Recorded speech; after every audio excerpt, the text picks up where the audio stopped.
Hari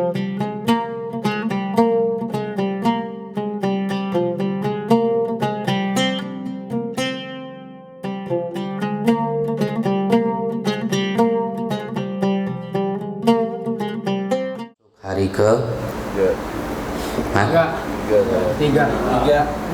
ketiga apa kedua? Tiga. Iyalah, yang tiga, yang dua lah. Itu ya, terserah. Kita bersyukur semoga Allah Subhanahu wa taala menjadikan hari-hari kita di bulan suci Ramadan ini menjadi hari-hari yang terbaik, dan Allah Subhanahu wa taala golongkan kita kepada orang-orang yang bertakwa kepada Allah Subhanahu wa taala. Amin ya rabbal alamin. Hadirin sidang jamaah salat zuhur para shahibin yang dimuliakan Allah Subhanahu wa taala. Salah satu indikator orang yang bertakwa kepada Allah Subhanahu wa taala dan itu dibentuk dengan beribadah syam di bulan Ramadan adalah wal 'afina 'anil nas, saling memaafkan. Ya. Saling memaafkan di antara sesama orang Islam. Tetapi saling memaafkan itu baru bisa tercapai manakala setiap orang, setiap insan, setiap manusia di antara kita mampu menurunkan ego. Nah, ego itu berasal dari syahwat, hawa nafsu.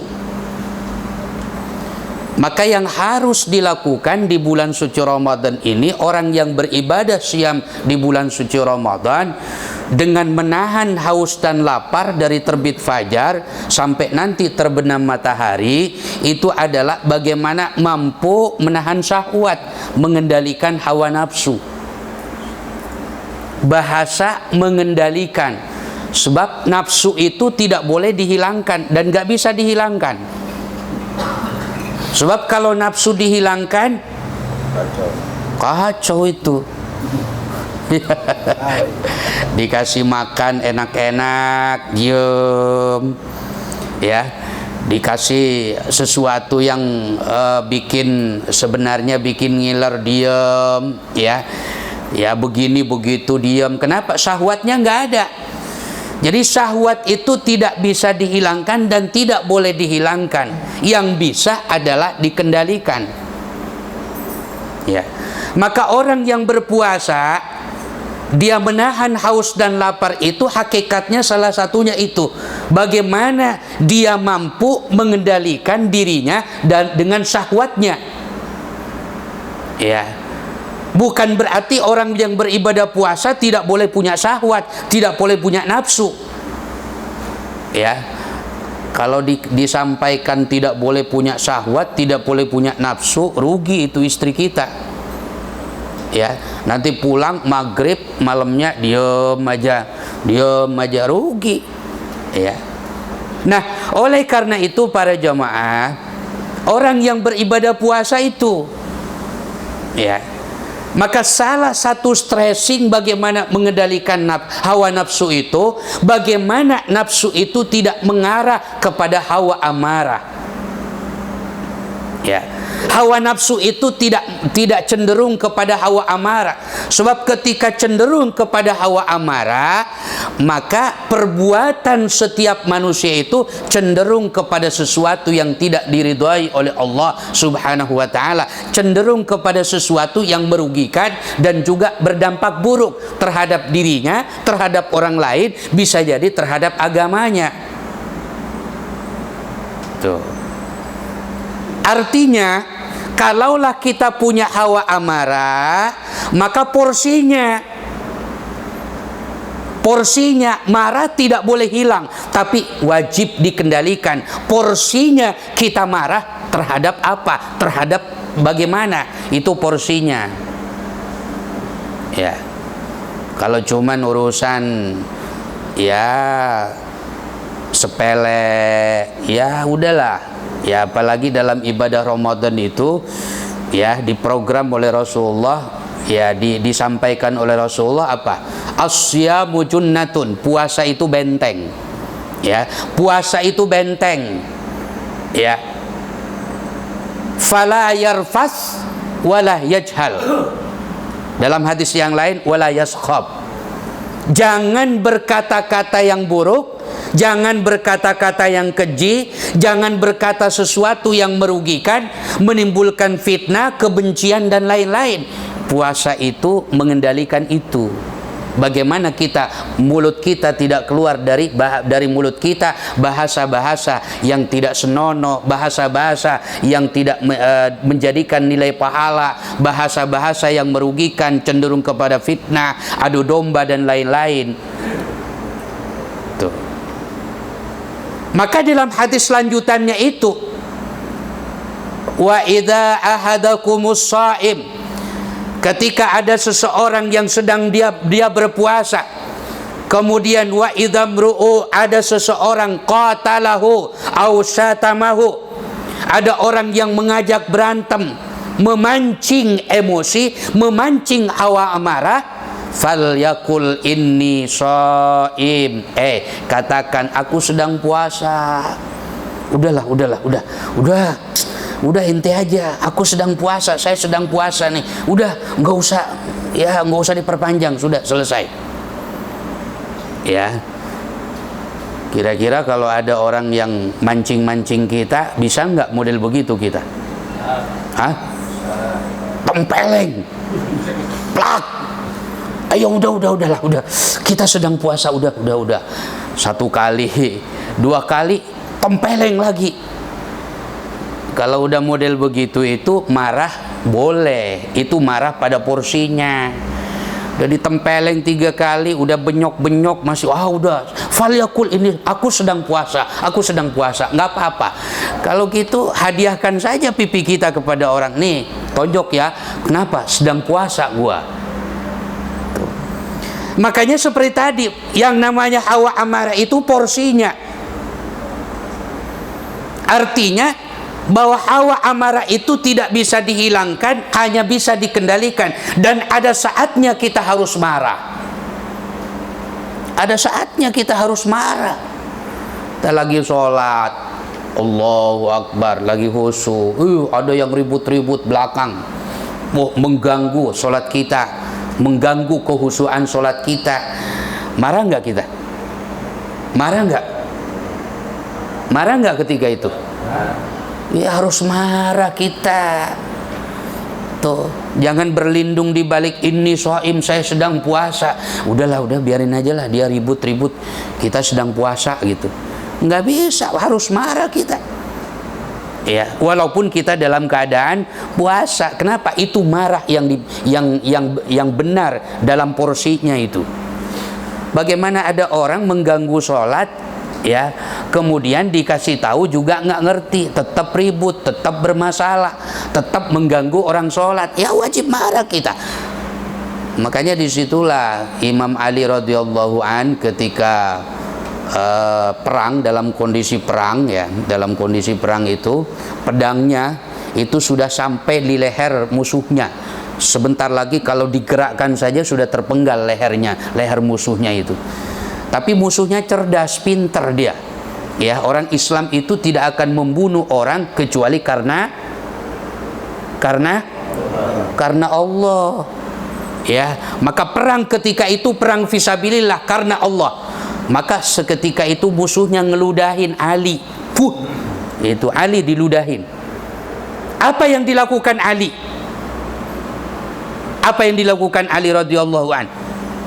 Menarik pedangnya, menyarungkan lagi pedangnya itu. Nggak jadi tuh musuhnya dipenggal lehernya itu, disuruh pergi itu musuhnya, justru udah pergi sono, pergi. Ya, kenapa? Ali tidak ingin membunuh musuhnya ini karena hawa nafsu, karena marah. Dia ingin membunuh musuh agama, musuh Islam hanya karena Allah. Tuh Ali. Beda dengan para siman. Kalau para siman apa yang terjadi para siman? Bisa aja sekalian aja gua gorok aja sekalian loh, ya enak aja gua perang malah diludahin itu, ya. Oleh karena itu para jamaah, Ramadan ini melatih. Ramadan itu melatih bagaimana kita mengendalikan hawa nafsu. Kalau urusan-urusan sepele, ya urusan-urusan antar umat Islam yang dianggap itu bisa diselesaikan secara baik, secara kekeluargaan, secara kebersamaan, selesaikan itu. Jangan ujung-ujungnya marah tiap hari. Ya, nggak ada urusan marah. Ya, temperamental kita. Tapi giliran ada musuh, ciut kita. Ya, nggak ada marah ketika berhadapan dengan musuh. Ya. Nih kalau ibu-ibu marah sekarang ini boleh, nggak apa-apa. Kenapa? Minyak goreng mahal. Ya, mau goreng ini, mau goreng itu susah. Ya, mending mahal juga ada. Kalau mahal nggak ada, boleh marah. Ya, ekspresinya dengan demo, aksi dan segala macam itu boleh dalam Islam itu. Marah kategori seperti itu. Tapi kalau urusan sepele, ya urusan nasi, ya urusan kue, urusan ya udahlah, saling memaafkan. Wal afina anin nas, saling memaafkan saja. Masa seumur hidup kita memendam dendam yang tidak pernah selesai? Dalam Islam itu nggak boleh dendam, nggak boleh ada bahasa-bahasa dendam itu antara satu dengan yang lain. Harus diselesaikan.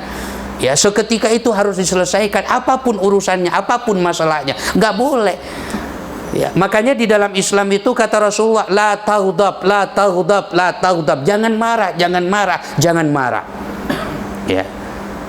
Fa innal ghadiba minasyaiton, sesungguhnya marah itu dari setan. Wa innasyaiton khuliqa minan nar, dan setan itu tercipta dari api neraka. Kemudian wanar tudfa'u bil ma, dan api itu bisa padam dengan air. Maka kalau ada orang yang sedang marah harus sebor pakai air, bukan. Ya. Jadi kalau ada orang yang marah, sedang marah, diajak, yuk wudu, ya. Wudu, dia diarahkan untuk wudu, jangan disebor. Ya, nanti disebor lagi. Kalau disebor malah habis kita, tambah marah itu kita. Ya. Jadi begitu para jamaah. Makanya dalam Islam tuh begitu indah. Islam itu ajarannya luar biasa, luar biasa. Kalau kita mengambil sedikit pemahaman orang tasawuf, orang sufi itu, masya Allah, aduh indah sekali Islam itu. Walaupun kita pahami bahwa amalan sufi itu ketika syariat Islam sudah tegak. Kalau syariat Islam belum tegak, jangan banyak zikir. Apa yang harus dilakukan? Zikir itu diperbanyak sepanjang hari, sepanjang waktu. Kalau Islam sudah tegak, syariat Islam itu sudah tegak. Kalau syariat Islam belum tegak, jangan banyak zikir. Zikir itu sewaktu-waktunya aja. Habis sholat 5 waktu, tengah malam 5 zikir setiap hari, ada di masjid apa segala macam. Kalau Islam belum tegak, syariat Islam belum tegak, di samping zikir yang harus dilakukan apa? Asa golok. Ya, belajar mana, belajar perang-perangan, pedang. Tuh, gimana kita bisa menegakkan syariat Allah? Orang golok kita tumpul, ya, nggak pernah diasah bertahun-tahun. Ya, kalaulah diasah setiap tahun sekali, untuk apa? Motong korban. Ya, beraninya cuma untuk motong korban, begitu. Ya. Jadi kalau Islam sudah tegak itu baru kita perbanyak zikir. Tapi kalau syariat Islam belum tegak, yang harus dilakukan asa golok, belajar memanah, belajar berenang, belajar menembak, belajar ini, belajar itu, yang wa'iddu lakum mastata'tum min quwwah, untuk persiapan perang. Ya. Loh, kok Islam ditegakkan melalui perang? Islam itu Rasulullah saja tidak kurang dari 70 kali memimpin perang. Itu Rasul. Kita sekarang ini perang aja enggak. Ya. Diajak demo aja susah. Tuh. Kenapa enggak demo? Waduh, saya mikirin di rumah dapur. Waduh, dapur lagi urusannya. Ya, gimana kita diajak perang begitu? Ramadan ini kalau dilihat sejarahnya itu momentumnya ada perangnya. Rasulullah Shallallahu Alaihi Wasallam tatkala perang Badar itu tepat bulan Ramadan. Ya Allah, haus lapar, tapi harus perang itu di bulan Ramadan. Ya, masjid itu tempat menggodok para prajurit. Ya, beda dengan zaman sekarang. Masjid tempat, coba lihat nanti habis sholat zuhur nih. Ya, itu begitu ya. Nah, ini puasa salah satunya bagaimana mampu mengendalikan hawa nafsu kita. Jangan sampai hawa nafsu kita cenderung kepada hawa amarah sehingga bisa merugikan diri kita, orang lain, bahkan agama kita. Aqulu qouli hadza fastaghfiruh. Assalamualaikum warahmatullahi wabarakatuh.